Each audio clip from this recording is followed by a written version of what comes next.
Hello, good morning po mga kaitlog. Ito na naman po tayo guys. Check po natin yung dalawang battery na to. NS40 po siya, si Supercharge at saka si NS40 Motolite Gold. Supercharge ay 17 months warranty, si Gold naman po 21 months warranty. Ito si Gold, marami na nakakaalam nito kung ilang warranty. Ito yung bago ngayon na number 1 selling ngayon sa Australia, Supercharge. Sige guys, tara, samahan niyo po ako, testingin natin yung ito po yung battery analyzer ko. Yan. Check natin.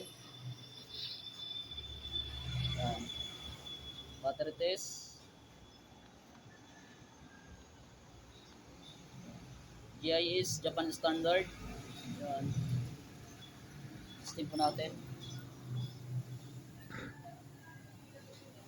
Ayan guys, nakikita nyo yung fulcrum amperes niya. Ayan, 410 fulcrum amperes. Tapos yung 12.62 volts, yung healthy 100%, charge niya 98%.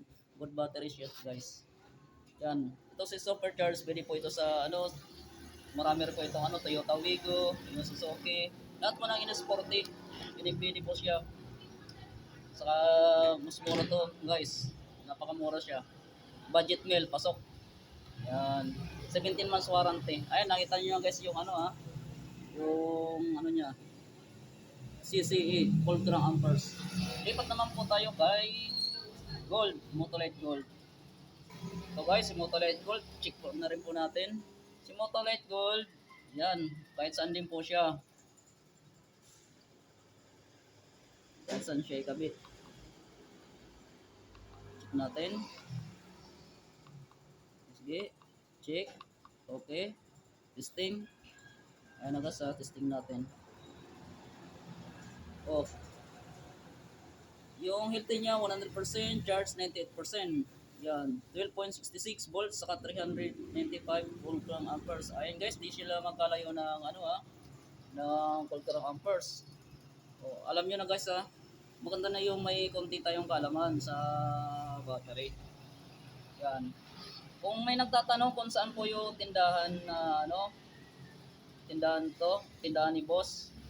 Dito pa ako sa San Juan, San Ildefonso, tapos harap po ng Petron. Ayan. Barangay San Juan. Tapos yan po yung contact number. Ayan guys, so nakikita nyo. Contact number. Ayan. Contact number. Ngayon guys, alam nyo na yung comparison ng dalawa.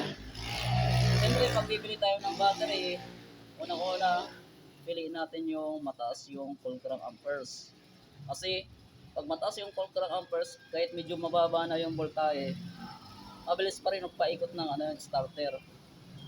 Okay guys, ngayon alam nyo na. Salamat! Thank you for watching mga kaitlog. Bye-bye!